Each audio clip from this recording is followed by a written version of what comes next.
Hey Waffle Gang, I do hope you're well. My name is Mark and today we're checking out some stories from our very own subreddit Mark Narrations. So they're cross posts from our community, stories from our community, all that kind of thing. And as always, if you do love a Reddit story, please consider hitting that like, subscribe, maybe that notification bell too, and let's dive straight into today's first stories. Today's first one was a cross post from Witch Welsh, who says, "Mind blown. This story is crazy, Mark." And the story comes from NGL This Shiz Weird, who says, "My 22 male friend, 21 female, apparently thought we were dating and told everyone. I was the last to know, and we weren't dating. Now people are confused as fuck. Throwaway because I don't want her tracking down my main." So my 22 male friend group is fairly large, 12 of us. It was originally just 5, but over time with college and marriages / dating, it's grown. Let's call her Alice. Alice joined the group about 3 years ago when we were all deeply into our studies and visiting the library on the regular. She worked there, we all got to know her and she just merged into our group. We graduated, moved within the same city and all still hang out very regularly. We, the 12 of us, can't always hang out, so whoever can make it whenever they can. And if you can't, nobody gets mad about it. FaceTime and messages were our thing even before the world shut down because of our busy lives. Usually Alice and I are on the same schedule of having days / time free. She and I share a lot of the same interests like anime, hiking, amusement parks and creepy / haunted things, so this meant we talked a lot and would even do things just the two of us if others couldn't tag along. Social distant walks are weird but fine. Looking back, I guess I could see how someone might think, oh, they're a couple. But I never held her hand, we never kissed, we did not do dinner dates or movies or other romantic things. I spent Valentine's alone. The only person I've ever gotten flowers for is Ma. I'm not good at dating. I'm not a good dating partner. I know this. A lot of it stems from me hating being touched. This is relevant later. Anyway, a week ago, it was hangout night with our group and for the first time since the big scary you-know-what, everyone was out together. We were all safe about it, don't worry. I arrived before Alice and someone asked me where my girlfriend was. I responded with I don't have one of those. I was met with an uncomfortable silence and awkward looks, and someone else asked me if everything was okay between me and Alice. I asked why they thought something was wrong, and they pointed out the comment of not having a girlfriend. I was like, Alice and I have never even talked about dating and pointed out that she and I just had a lot of shared interests. Another person said that Alice told them that we had started dating 2 years ago. No one bothered to mention it to me or ask me about it since they had no reason to think she was lying. No one thought it was weird we didn't hold hands or cuddle because, again, I hate being touched. They figured we had an agreement of no public displays of affection and didn't want to make me uncomfortable by asking about it. After a long talk and sorting everything out with all of them, showing our messages, my social media statuses, my Tinder, etc., I had all of the ones who were there riled up at being lied to. Then after a while, Alice walking in with the last bit of our friend group and me losing my shit on her in public, which caused our whole group to be kicked from our table. I don't want to talk to her, I don't want to see her or hear the excuses. That was just creepy and weird. She's come back around to some of the others and explained her side and went on and on about how she thought we were dating and this or that. I'm not sure if any of them are buying it, but a few of the girls seem really torn up about drop kicking her out of the group, while most everyone else has already written her off as a freak. I couldn't care less if the others stay friends with her, as long as they don't bring her around me. So, now what? What do I do? Did I really make her think we were dating? How could a mix-up like that last this long? Now stepping into OP's shoes and finding out that someone was claiming they was dating me for 2 years after, not discussing relationships, not touching each other in any physical way, and just having normal, friendly discussions about your hobbies and various things like that, it would set alarm bells ringing for me. Her just assuming you're in a relationship that that would be really concerning to me and, want to step back from that friendship at all or go no contact with them, like it sounds like in this. Imagine thinking like Alice and going up to one of your friends who you've known for X amount of years and, just in your head, I'm going to assume I'm dating that person now. And then tell people as well. Holy moly. But we do have an update to this post, but Nobody Wins 13 says similar situation happened to a friend of mine after he found out the girl told people they were dating. The guy said he wanted nothing to do with her and the girl announced she was pregnant. Everyone was shocked, offended and angry with the guy. The guy said, "We're going to the clinic right now for a pregnancy test and sonogram." The girl said no.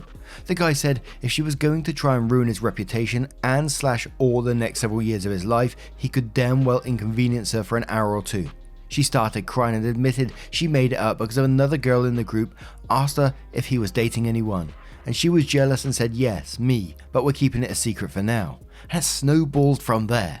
Neutral Good says yeah, make it clear that you don't want to be around her. This is truly unhinged behavior. Sweetie Pot Pie says this exact thing happened to my close friend in high school. He ended up getting a restraining order because of how stalkerish she got after he firmly told her they are not a couple and that he was not interested. It's absolutely nutty behavior, and the fact that you're adults makes it creepy as hell. Separate yourself and make sure your friends know you don't want to be around her. No exceptions. If she's going to hang out, you need to be informed so you can avoid it. I know I sound paranoid, but this is how some true crime docs start. How far out there do you have to be to assume and tell everyone that you're dating somebody that you've never kissed, held hands, or discussed dating? So the update says, I did get a lot of mixed responses of those thinking she did really believe we were dating in her own mind, and those telling me to run for the hills. I decided it'd be best if I kept my distance. I did remind all of our mutual friends that if they did want to hang out with her, that's cool, but I wouldn't attend any gathering she would go to. I figured that would be the most adult thing to do. Let's not do the divide dance. In my last post I mentioned some of the girls were torn on drop kicking her from the group, while most others had already written her off due to the lying. Well, those girls and their boyfriend/husband, who did not want to remain friendly with her, met up with her a few days after it all went down at Alice's place. The girls were trying to be understanding and the guys were trying to get to the bottom of it, for their girl's sake, and to understand what exactly she had been thinking.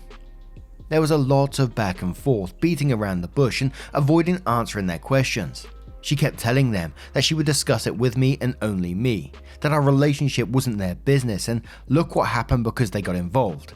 She complained I blocked her on everything and blamed them. My guy friend started getting frustrated, told her that we had never dated, and she went nuts. She started yelling about how we loved each other and no one would break us up, that this was just an adjustment period because they weren't supposed to know about us.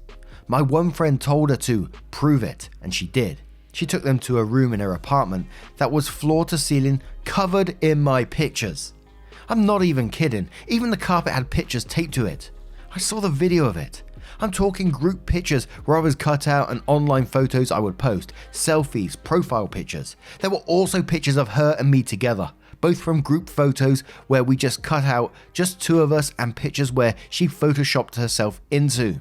I had a work barbecue that I went to one year, had the option for a +1 and took my buddy Dave, because he was trying to make work connections and network. She removed him from the photos and put herself in them. Dave was one of the friends there, recognized the pictures and started recording everything from that moment on. She showed them a scrapbook filled with our wedding plans and showed them the ring I was saving up for, then showed them a list of baby names because we wanted at least 3. Dave got everyone out, called me and picked me up, then took what he had to the cops with me in tow. I didn't really know what was going on until we got to the police station because Dave was just not making sense. He was rambling and jumping from thing to thing to thing. He showed me in the cop sit and I felt sick to my stomach. The police can't do anything since she has not done anything threatening. I sent a cease and desist letter through a lawyer. I moved out of my apartment and in with some of my buddies. The landlord was fine with me breaking my lease after I explained to her what was happening and offered to pay up until she could get a new tenant. My friends have that tracker thing on my phone. My car now has dash cams. Everyone has cut Alice off, blocked her on everything. But she still has been lurking around. She shows up at places we are at and we're forced to leave because she sits and stares at us. She knows our hangouts, she knows our routines, she knows our everything. She showed up to Dave's kids' daycare. We're not sure what to do or where to go from here. Dave has contacted a lawyer, told the daycare the woman is madder than that damn hatter, and gave instructions to call the cops if they ever see her around the daycare again. Advice would be great, and just to be very clear, I am already in therapy and have been for years. And a lot of the comments on this one like, holy shit, that absolutely turned there, went absolutely crazy. Some people saying, they're hoping the whole thing is fake. And then someone replied to that, which I found an interesting comment from Melisaur88, who says, my first instinct is that she's been sucked in by a twin flames group. This sounds very them. They basically encourage people to harass and stalk the person they think is their twin flame. Think along the lines of soulmate until they win them over. But because of some crap reason I can't remember, your relationship with your twin flame will also be volatile. So then blocking your number/email, getting restraining orders, having you arrested, etc. is seen as a positive thing because it means they love you.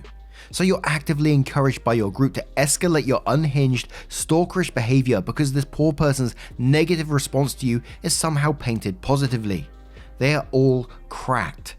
Someone replied to that saying, holy fuck, I met a woman who believed in this, talking about twin flames, and her boyfriend who has blocked her on everything, but she knows he just needs space and the proof that he loved her. That is that he periodically deletes his voicemail inbox so she can continue leaving daily voicemails. And it's been like that for 4 months. I thought it was just her. Didn't know this was a thing. And I don't know if that's this story or what, but I did find that interesting. It's the first time I've ever heard of that before. Absolute madness. But what do you guys think of this story? Thank you so much for sharing it with us, Welsh, and let's move on to our next one. And our next story is a little short one from Evil Umbreon, and again from our own subreddit, who says, am I the arsehole for refusing my dying mother to meet my son? Hey Mark, recently found your podcast on Spotify and thought I'd let this run through the court of public opinion. On mobile, blah blah. So I came from an abusive home. My mother was/is an explosive alcoholic, and my father spent as much time out of the house to avoid her, leaving myself and my brothers with her. Some years ago, she tried rehab, but it failed to have lasting effects. When it was clear she wasn't going to stay sober, I warned that if she couldn't get off the booze, I'd withhold any grandchildren from her in the future. 5-ish years ago, my now wife and I discovered we were expecting. We agreed to uphold my word and she was kept away. What followed were threats to my wife, accusations of cheating, saying he wasn't my son, and manipulation attempts. We wound up moving and going no contact with my whole family due to them siding with her. Well, I've recently started low contact with everyone but her, and in this time, she has also been diagnosed with breast cancer. Due to her drinking, her liver is too damaged to use chemo/radio, and the cancer is in her lymph nodes. Suggestions are being made, even by my wife, that I bring my son to meet her before she's gone, but I'm standing my ground. Am I the arsehole? Now first, Evil, I've got to say thank you for sharing your story. It must be tough to share something like that with us, and like many of these stories, they deal with a lot of personal feelings and stuff like that, and I can see you're going for an absolute time at the moment. And I'm a very sort of pragmatic person when it comes to this kind of thing, and I don't mean any offense to you or your family or anything like that, but whenever I look at these stories where someone is going through like a bad time, your mother in this case, and because she's going through this negative time, and people sometimes turn to, maybe she should be given this positive, that she should be able to meet your son because, she's got cancer now. And we say it about a lot of stories, mental health, terminal illness, whatever, doesn't make you any less of an arsehole. And it sounds like yourself has been through a hell of a time. Your second paragraph started with, I came from an abusive home. Your mother was and is an explosive alcoholic. Your own father let you down by leaving you in the house with her, an explosive alcoholic. And then when you told your family, and I don't know if your mother was a part of it as well, the threats to your wife, accusations of cheating, saying he wasn't your son, and manipulation attempts. And look, you're never going to be the arsehole to me in this situation. And I think whatever decision you choose to make, you're going to be not the arsehole either way, but only you will truly know how you feel and how you may feel afterwards as well with what decision you make. I can only say what I would do in your situation, and I think what I would do is that I wouldn't contact that person, and I wouldn't allow the contact like that because it's only benefiting her in the end. And in reality, she hasn't been a great parent. And the same with the family that turned on me like that, with the accusations of cheating towards your wife, threats to your wife, and manipulation attempts. Yeah, I can't blame you for doing what you need to do in this situation. Some comments from our community as well. Neutral Cameron 20 says, not the arsehole. You warned your mother and she still drank herself to death. You're trying to protect your child, to which OP replied saying, see, this is my standing. For some interesting context, and that compounded my original decision. While we're expecting our son, I was discussing vax with my mother. She's anti-vax, and the discussion escalated till she announced she'd rather her children dead than autistic. To add more to that, my son has actually been diagnosed with mild to moderate autism, so I never see myself forgiving her. Squeamish Squiggle says, not the arsehole at all. She made her bed and now she can sleep in it. That woman is abusive, manipulative, and she did this to herself.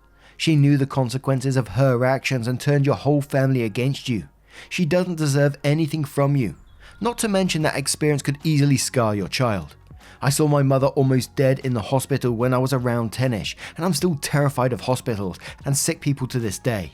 A bit of a different connection than your son to his grandmother, but still. The guilt of seeing her that way after having not cared before, because kids don't realize the weight of situations, and also helped her manipulate and abuse me for years after that.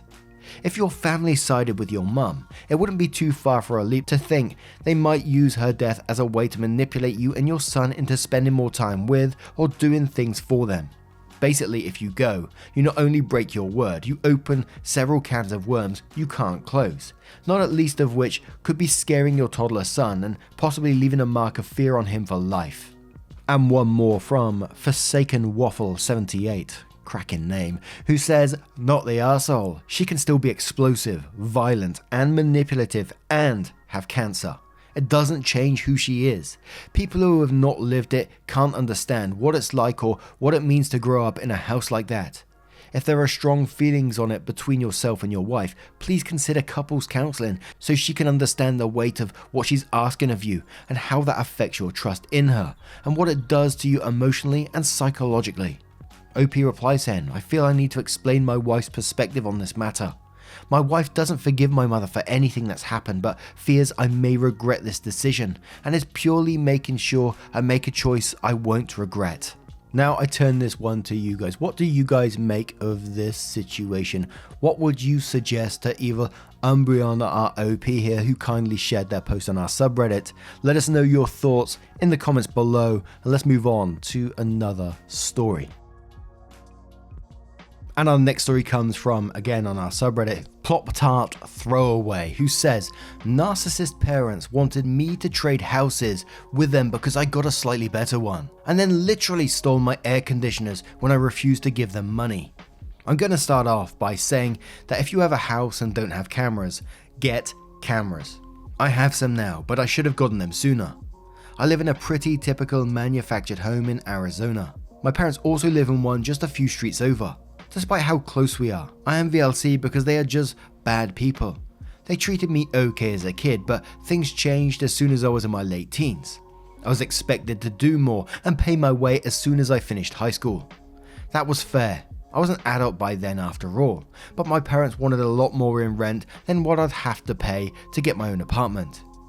I'd have next to nothing left for my monthly paycheck if I'd given them what they wanted, so I refused to give them more than a fair amount, plus a share in utilities, and I started buying my own food as well. My father openly said that this was not good enough, and my parents actually filed official paperwork to evict me when I refused to cater to their demands.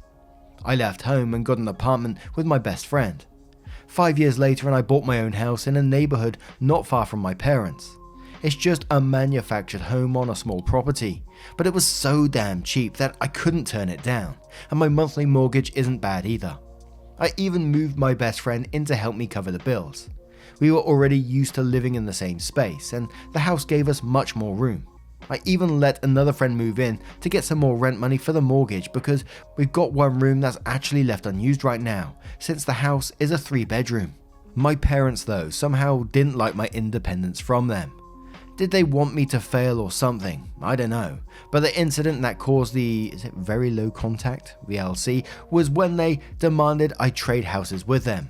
Yes, you read that correctly. They actually wanted to trade. Their manufactured home is smaller and older than mine and has one less bedroom, and their yard is smaller too. Not that either of us have any grass. It is Arizona after all. When they first saw my place, they looked pissed. After a couple more visits, my father actually said it wasn't fair, that I was doing better than them, and I was rubbing my nicer house in their faces.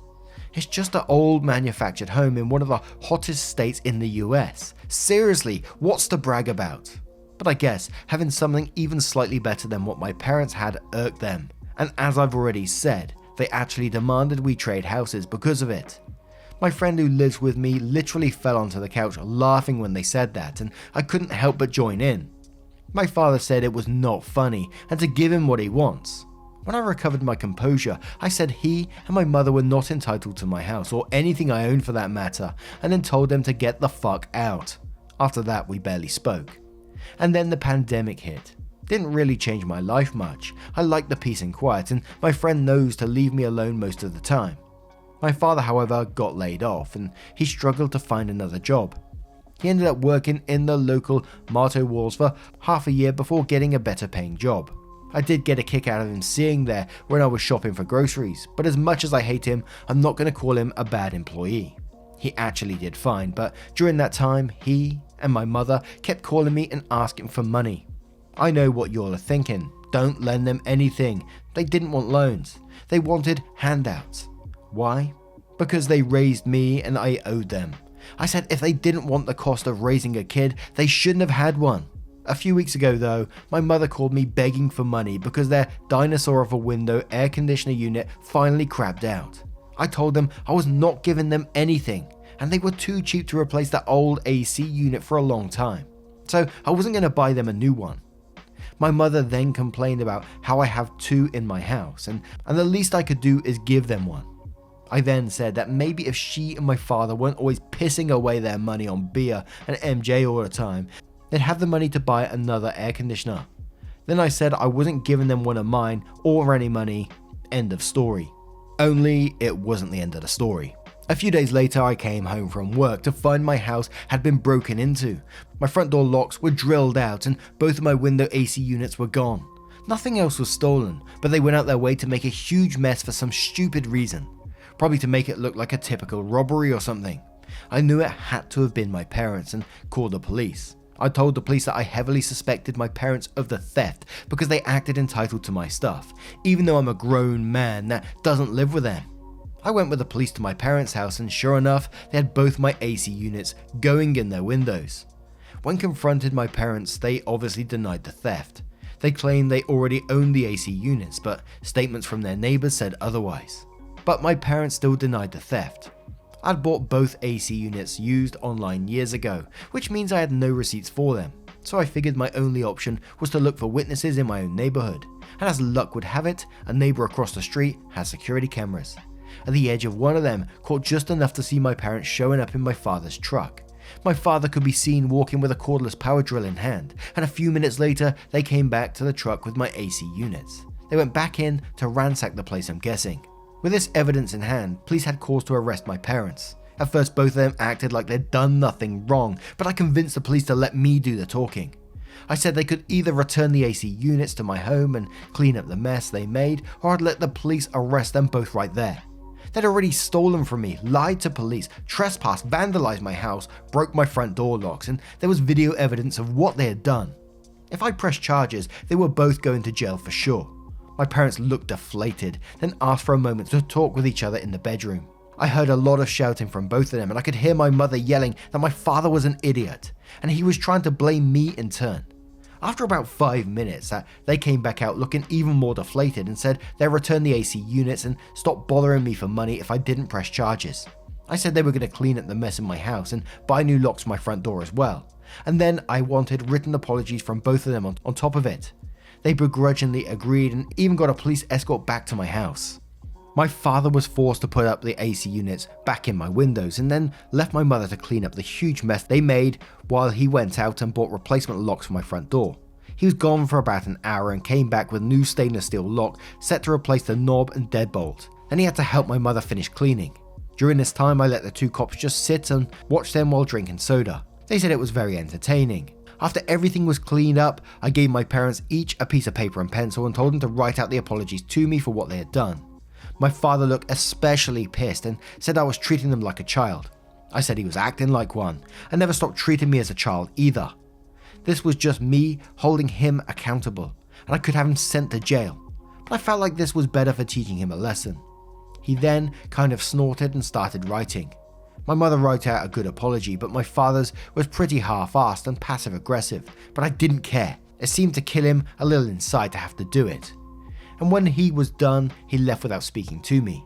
My mother said she was sorry and said she'd leave me alone, then followed after him. The two cops said they thought the whole thing was hilarious and then thanked me for giving them an excuse to take a break while on the job before leaving. Not long after, I shouted out to get some cameras for the exterior of my house, so if someone tries to break in again, I'll get it on video. I had 2 cameras, but added a couple more fake ones that looked real enough to just scare people off. I haven't heard a peep from my parents, but then next door neighbor told me they went and bought a new AC unit. Guess they had the money for one after all. Makes me wonder how high they were when they thought it was a good idea to steal from me.